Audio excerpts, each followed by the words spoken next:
SMU is certainly going to be on an emotional high after last week's game, but they've got to come down from it quickly if they want to show signs of being able to save their ACC championship hopes.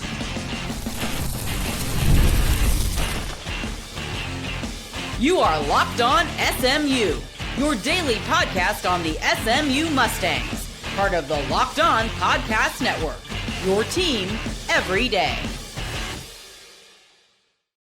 What's up, everybody? Welcome to Locked On SMU, part of the Locked On Podcast Network, your team every single day here on a Wednesday, as we're about to take our first look into Boston College. My name is Grayson Singleton, and our episode today is brought to you by FanDuel. Right now, new customers can bet just $5, and if the bet wins, you'll get $300 in bonus bets to use across the app. So download the FanDuel app today. Coming up on the show, why this should be a huge showing for SMU's defense against Boston College's offense. Plus, one thing I want to see from the offense in terms of duplication from last week. We'll close out the show with that. But you know what? Let me start with the emotional high of SMU's win over Miami. And, you know, you've seen it from clips that Rhett Lashlee has made, quotes that have come from the mouths of the players, and just the overall vibe of the city and the SMU community, that everybody's feeling good about this. And as they should. You should feel good about this. You beat a top 10 team. You were coming off of a devastating loss, a really debilitating one to your postseason hopes, so on and so forth. So we're all aware what that win meant to SMU.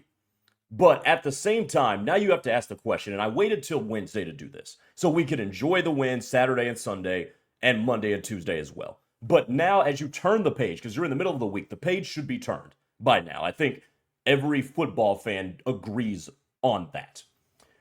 You have to ask the question, can they come down from the emotional high and recollect themselves and refocus to go play another team on the road? Now, I will say this right off the bat, I do not think Boston College in any way, shape, or form possesses anything that would be similar to Wake Forest in terms of mucking up the game and ultimately giving themselves a chance to win it at the end, which they did. I don't think Boston College does. Like, Wake Forest shows signs of a bad team. Boston College is a really, really bad team. Okay, and we'll talk about that in the second segment.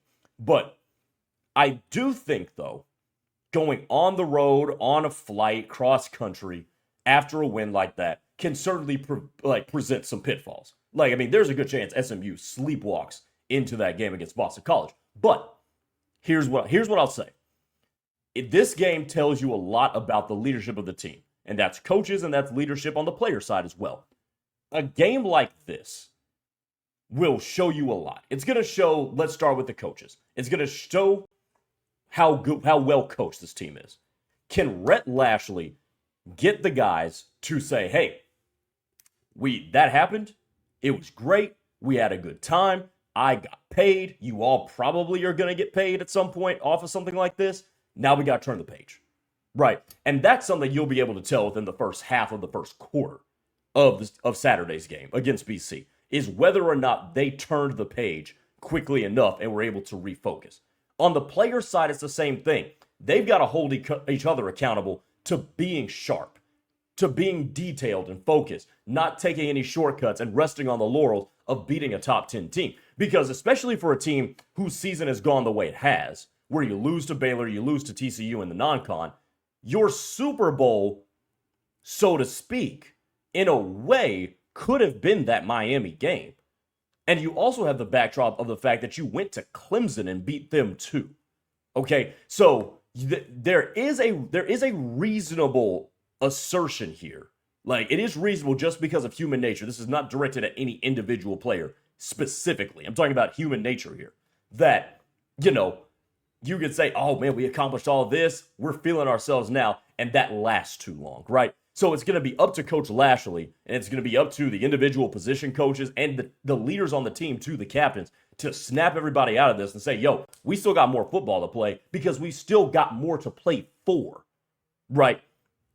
Georgia Tech lost this week. I need people to realize that. Georgia Tech lost this week. The only team, remember, there's 2 teams that play in the conference championship, right? Only one team remains that SMU has no control over, and that's Pitt. Louisville's a 1-loss team. Pitt's a 1-loss team. Georgia Tech's a 1-loss team. You don't control Pitt. You don't control Georgia Tech, so 2 teams, excuse me, but they're on the same level playing field. Louisville, you do control. You control whether or not Louisville has a chance to go to the ACC championship game. So there is still more out there for this team to play for. So they've got to regroup and refocus ultra quick and make sure that they can come out and play their A game against a team that's not very good. Now, Rhett Lashlee had this to say prior to last week, or actually coming directly off of the win. Somebody asked him about recovering and refocusing after the loss to Wake Forest. And Coach Lashlee said, quote, "It was hard on everybody. We don't like losing, period. We don't like losing games we feel we should win.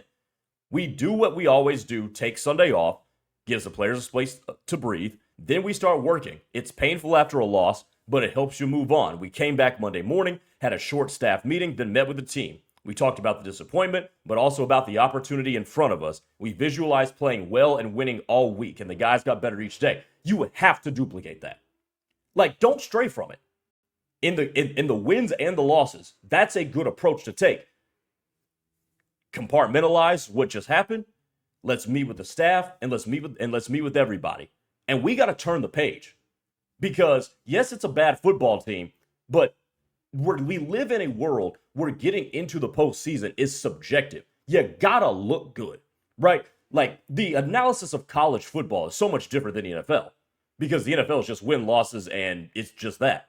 College football, a lot of how fans and people look at your team are based on how you do it, not exactly what you do.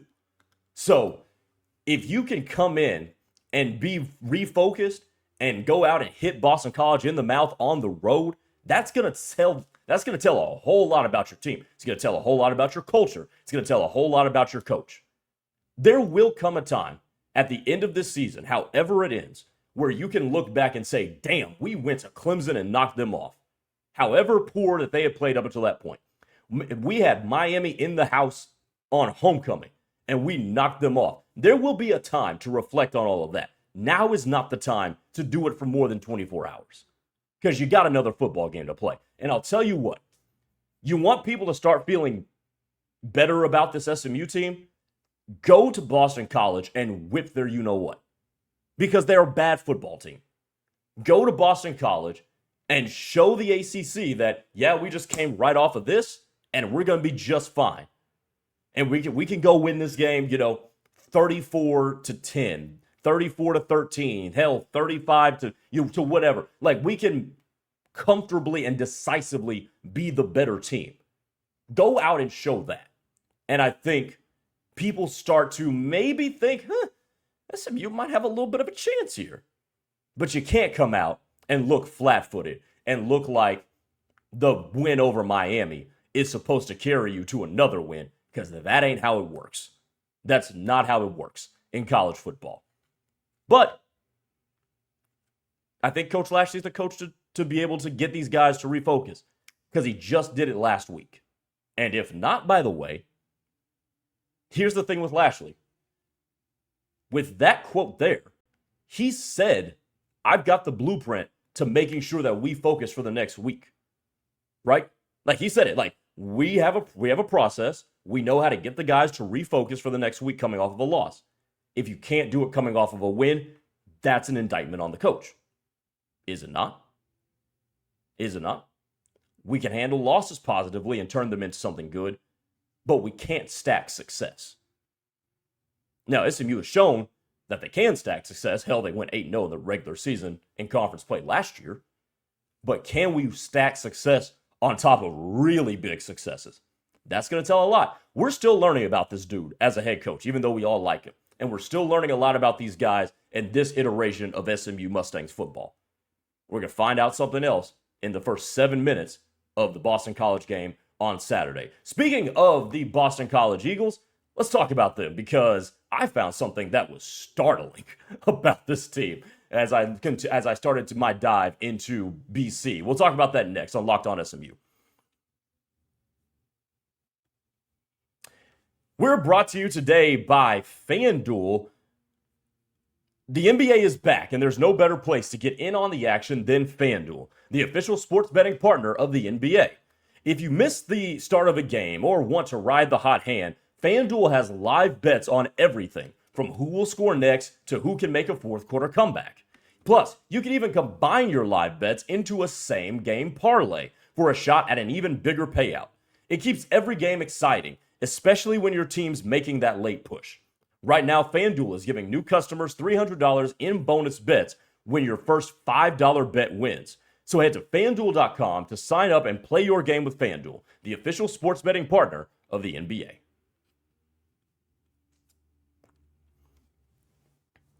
All right, welcome back to the show here on Locked On SMU. Grayson Singleton here. And by the way, make sure you subscribe to the channel if you're new to the channel. We'd love to have you. Hope you come back with us as well. To our listeners on Spotify and Apple Podcasts and wherever you get your podcasts, appreciate you guys as well. So I was looking into this Boston College team, and and before this week, I didn't watch a whole heck of a lot of Boston College. I'm not gonna lie, but I have taken note of a lot of things that have gone on in their season, and I've also taken note that they were kind of in there with Notre Dame last week. But one thing that stuck out to me when I was looking at Boston College is they have no idea what's going on at quarterback, and that includes the head coach. Now, this thing with Boston College is so strange because the original starting quarterback for BC this year was a guy by the name, he transferred in, by the name of Dylan Lonergan.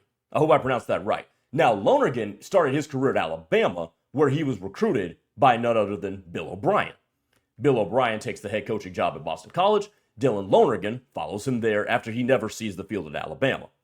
Well, there's been poor play and there's been injuries, but basically, Lonergan has been rotating in and out over the last couple of weeks with a senior by the name of Grayson James. It's even to the point where even though Lonergan has gotten the last 3 starts, he was not named the starter going into the game.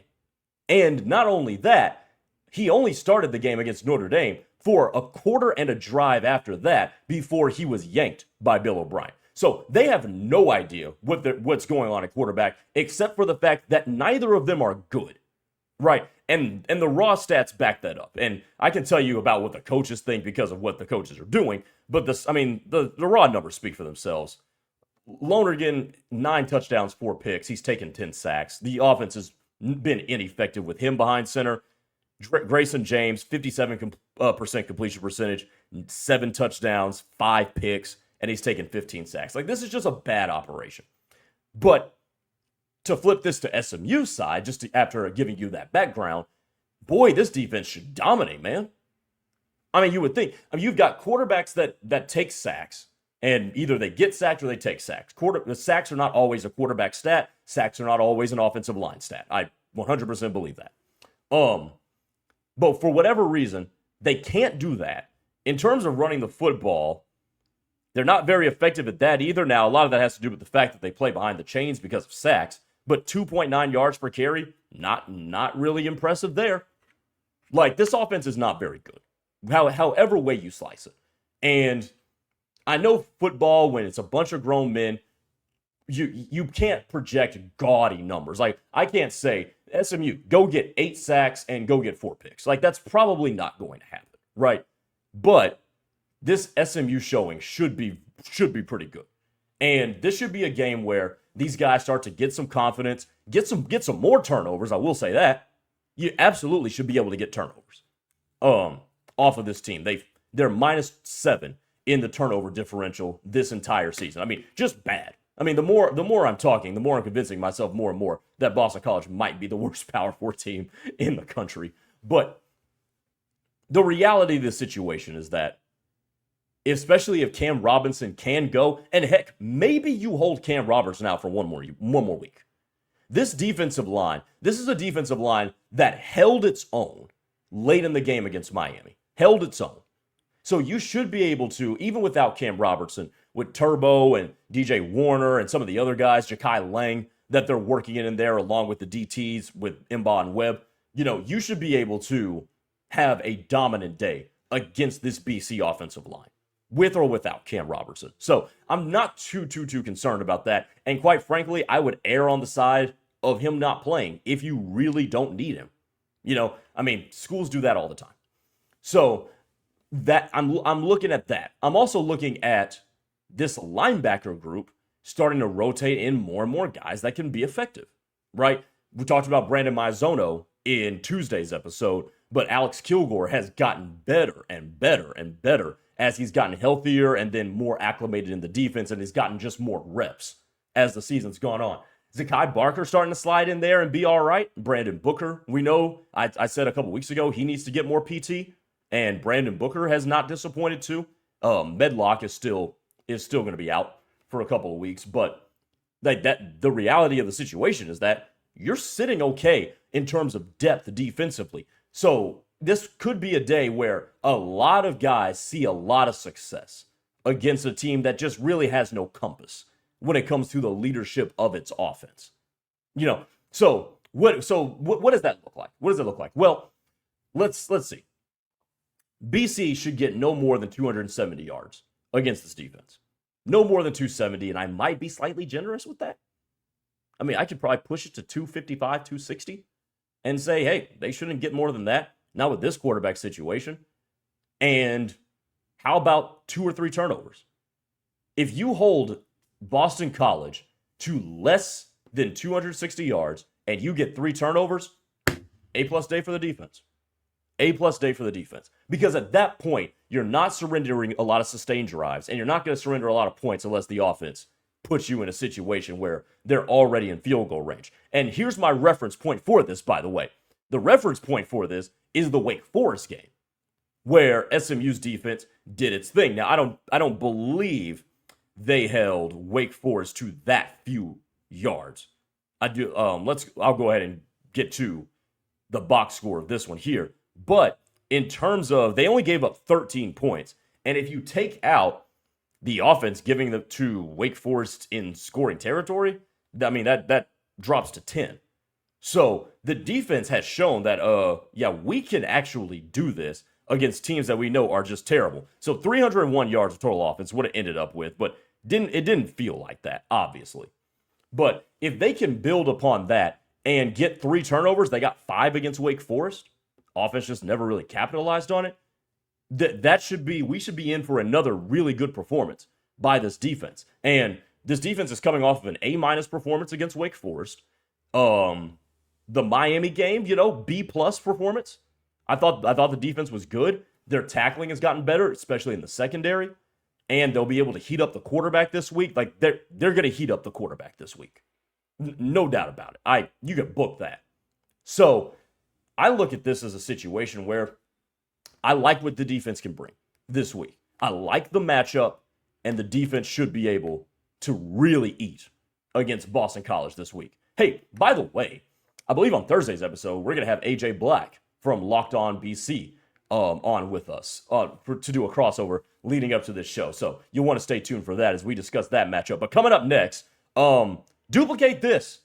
SMU is doing something I really, really like, and this can beat a lot of teams. So find out what part of their offensive attack they need to duplicate to finish out the season. Coming up next.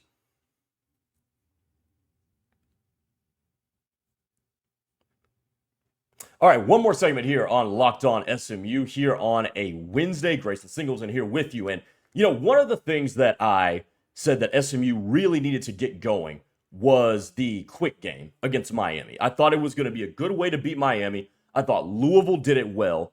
And I thought SMU, given the state of its offensive line, both the playmakers that they had and also the state of the quarterback, you needed to go to that just to make things easy. And they did that, and it worked. Kevin Jennings had another efficient day. Jordan Hudson, I think, had his best day as a Mustang, if we're being real. They've got an array of weapons with which to work. Chris Johnson didn't give them a whole lot. Hopefully he can give them more, which would add an extra dimension to this offense. So I'm looking forward to seeing what actually can be done here with this SMU team. But I think they need to keep running the quick game, and I think they need to stay disciplined in it. Sure, there's going to be the times where you can hopefully get to your play action if the running game improves from what it has been in conference play. You can attack deep down the field, right? You'll take your shots.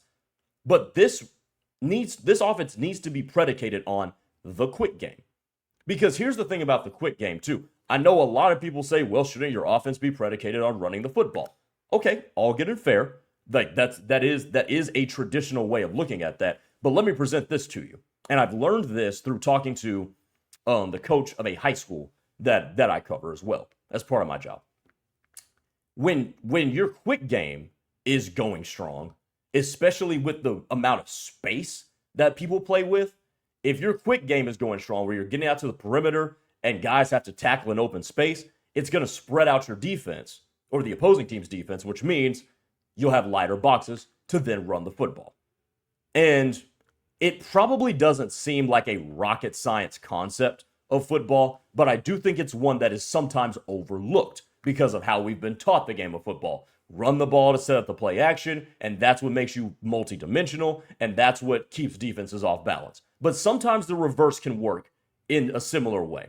And I think part of why SMU has not gotten great push on the run game, yes, it's because the offensive line has been banged up recently, but also because they're not spreading the defense out a whole heck of a lot.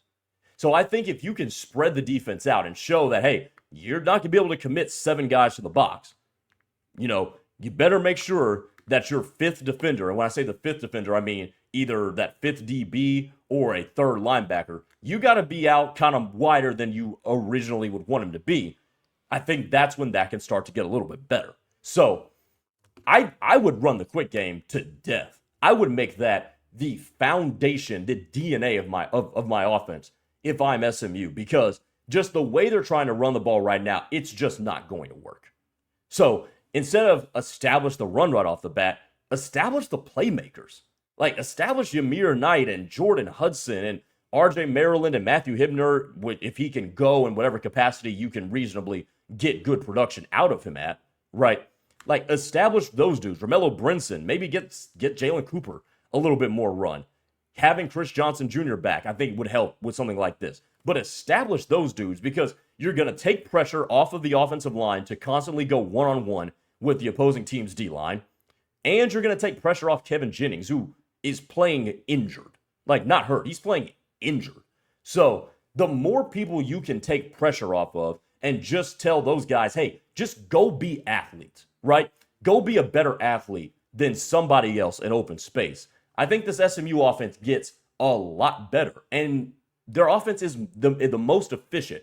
Kevin Jennings is the most efficient when that is how they run their offense. Like, I just think that's going to be the case. Offensive line, Logan Parr went down in that Miami game. They lost him again. PJ has been up and down. Savion's been up and down. Like, let's take as much pressure off of as many people as possible. That's the way I'm looking at this.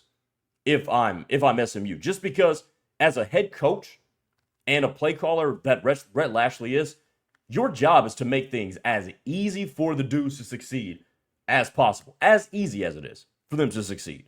And I think that's the way to do it is, hey, couple of reads here, find the open guy, go be a better athlete. And I think in a game like Boston College, where you should have a talent advantage and an athlete advantage over them, you should be able to execute that and give yourself some confidence or some film to improve upon going into the final couple of games of the regular year. That's what I'm thinking. You got to duplicate that. I think the running game can come back. I think it can come back. Do I think it will? I don't know. Because the running game coming back and looking at how it looked at the beginning of the year is going to depend on these two things. Number one is, can the offensive line get some semblance of health? Just get some semblance of health with this offensive line. And if that can happen, the running game, I think, gets better. The second thing is, quite frankly, is can you get teams to spread out? Can you get them to spread out? Can you get them to honor certain other things that would make them a little bit more hesitant to sending 5-6 dudes into the, or really like six, seven dudes into the box. Like, can you do that? And if you can, I think you'll be just fine in terms of being a much more balanced offensive attack, and especially one that can do multiple things. When I say balance, do multiple things very, very well. In the game against Wake Forest, Kevin Jennings threw the ball 39 times, and the team ran it 28 times. Now, Kevin, I believe, was sacked once, which goes down as a rushing attempt. So 40 pass plays called, give or take, to 28 runs, or 26, really. 26 runs. That was against Wake Forest. In the game against Miami, SMU had Kevin Jennings throw the ball 44 times. Romello Brinson also threw the ball one time. Or actually, I believe that's a mistake because Ty Hawkins threw it once and was 0 for 1. So I think that might be him. So 45 times, and KJ was sacked twice. So that's 47 pass plays called to 23 run plays. Like, and that's not a terrible, especially the Wake Forest game isn't terribly out of balance. The SMU game kind of is. And even still, the Mustangs didn't run the ball well. So you want to get back to being a balanced, two-dimensional type of offense just to take pressure really off of everybody. And that way, Rhett Lashlee can continue to go into his bag in terms of play calling rhythm and whatnot. And your offense does look a little bit more synergized. But it all is going to begin with, can you keep the defense off balance by establishing your quick game as an effective foundation to your offense? All right, that'll do it for Locked On SMU here on a Wednesday. Hey, make sure you check out Locked On ACC with Kenton Gibbs and Alex Dono as they take you through everything in the world of the Atlantic Coast Conference, the most interesting conference in the world of sports. AJ Black coming up with us tomorrow. He's from Locked On Boston College. We'll talk to him about the Eagles season and how they'll match up with SMU. Talk to you tomorrow, everybody. Take it easy.